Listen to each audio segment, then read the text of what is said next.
Hey man, I'm tired of all this whoop, shot up, bro, shot up, this, bro. Come up to the A game tonight, bro. Meet me at middleweight, 11 o'clock. ARPs, Glocks, shotgun, rocket launcher, grenade launcher, all that shit. Let's do it. Careful, one, it's so good.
I think we start off by talking about the fear factor that the solicitor just kind of added in.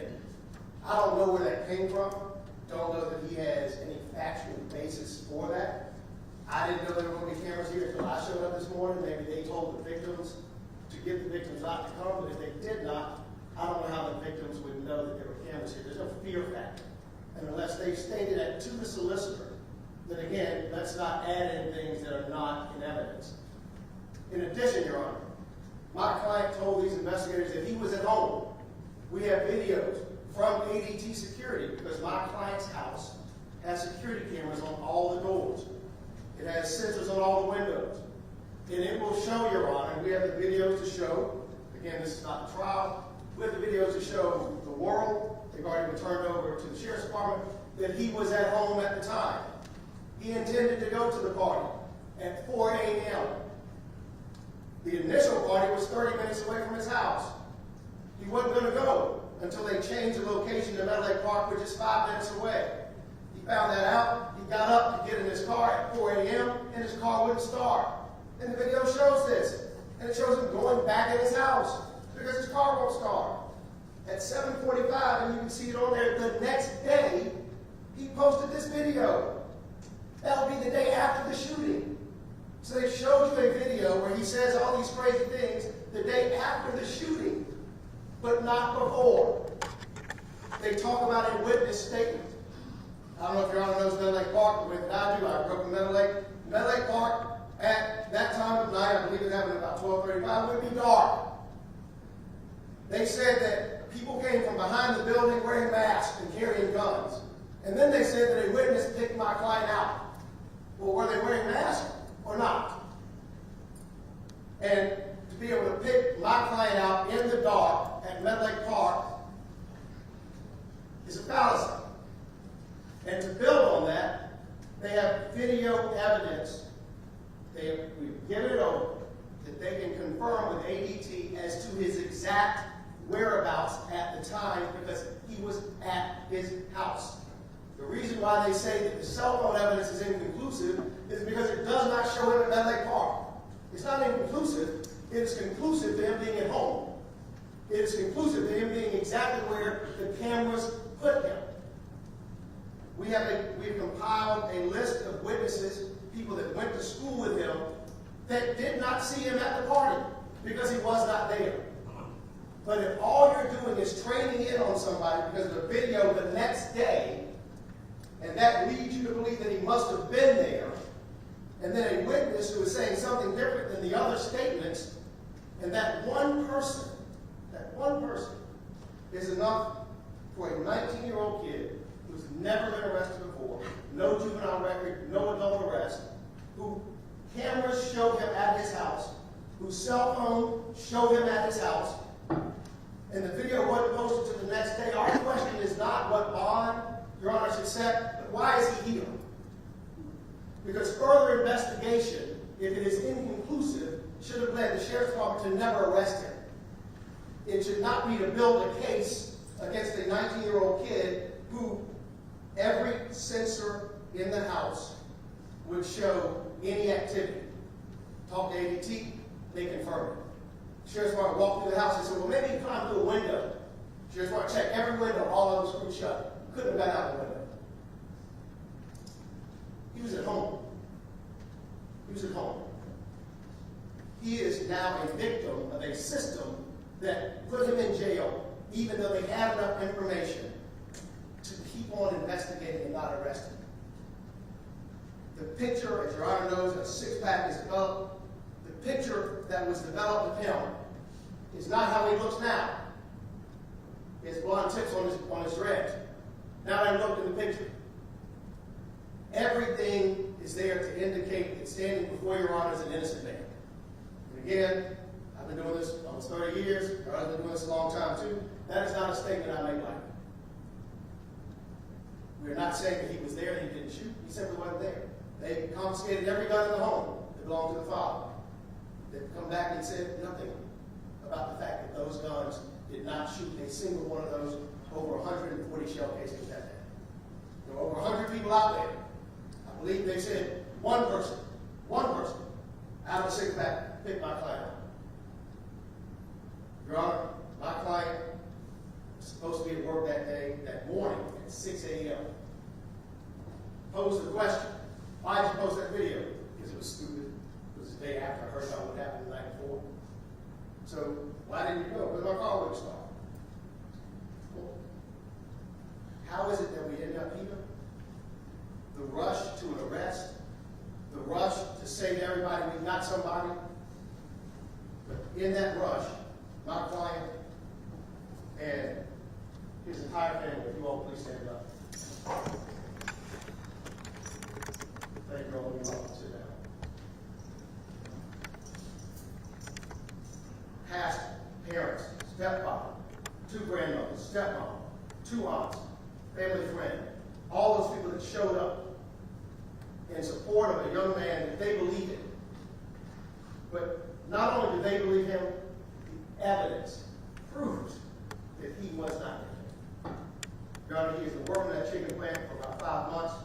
He graduated from Richland High School. I can go into the text messages that he received, the times that he received them, the time that he was active on social media at the time the shooting was supposed to occur, and all of those hits will come from his house. All of those hits, if they investigate, will come from a tower at his house. Your Honor, respectfully, given the way that the Constitution demands someone with no prior record, with strong family support, no prior arrest, would dictate that he get a PR bond. But given the nature of the charge, and although we stand on his innocence, I don't want those people that have rushed to judgment to continue to rush to judgment. And his family has been able to come up with the means to make at least a $50,000 bond. We would ask for a $50,000 bond in this case, with no contact with any of the victims, but he doesn't know who they are. No contact with any of the victims, no contact with Medley Park. I don't know what anyone could do there, but again, it's the incident location. But Your Honor, I ask that reluctantly, because all of the evidence would show that my client was not there. Even going to the point where we're watching a video that was recorded and posted the day after, no relevance to what happened that night. None. And I ask Your Honor and the entire world to remember the only thing that they have at this point, going to the state, is someone who picked him out of a six-pack and said that they saw him there with a gun shooter. That's it. know where his car was because they could see it on the cameras. They could see his father when he comes in. His father's in a wheelchair. He comes into the house. You see the car sitting right there. Impossible to be in two locations at one time. They said, well, maybe somebody came to pick you up. Well, then prove it on his phone. I keep going on again, not because we're trying the case, but because they have everything in front of them to show that they simply made a mistake. We're asking Your Honor this morning to right that wrong, simply give them a bond to allow us to continue to show them the truth, which is that he posted a stupid video, but he wasn't there. Didn't shoot at anybody. Thank you. Any further from the Senator?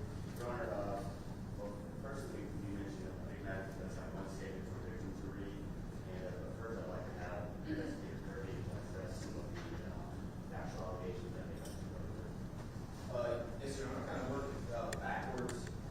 Defense mentioned guns that were closely involved. Father's father and all the guns except for one. There was one gun that was on the couch where the video was made. Didn't collect that for evidence. We did make the arrest based off the blood line from the witness who placed it there. The family did offer that ADT video. We looked at it not once but twice because they asked us to, so we did go back and look at it a second time. And the reason we say it's inconclusive because the timestamps that they're discussing are around 11 p.m.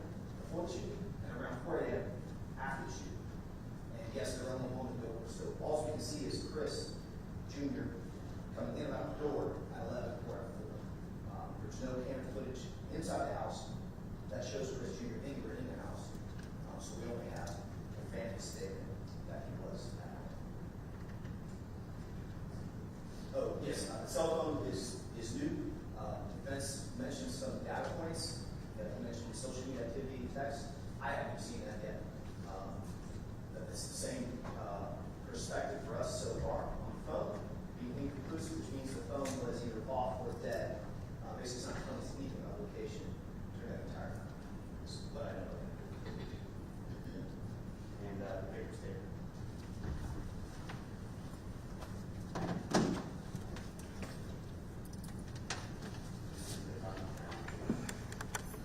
Good morning. This statement is from Ms. Elizabeth Musenberger. Good morning. I would like to give a statement stating that this defendant should not receive bail.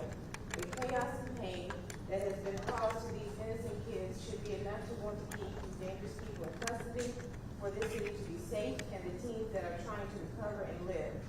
I am in fear and my daughter is in fear due to physical and mental trauma experienced by this defendant who had no care or concern for human life. I do have one more statement from Mr. Major Smith. He says, Your Honor, excuse me.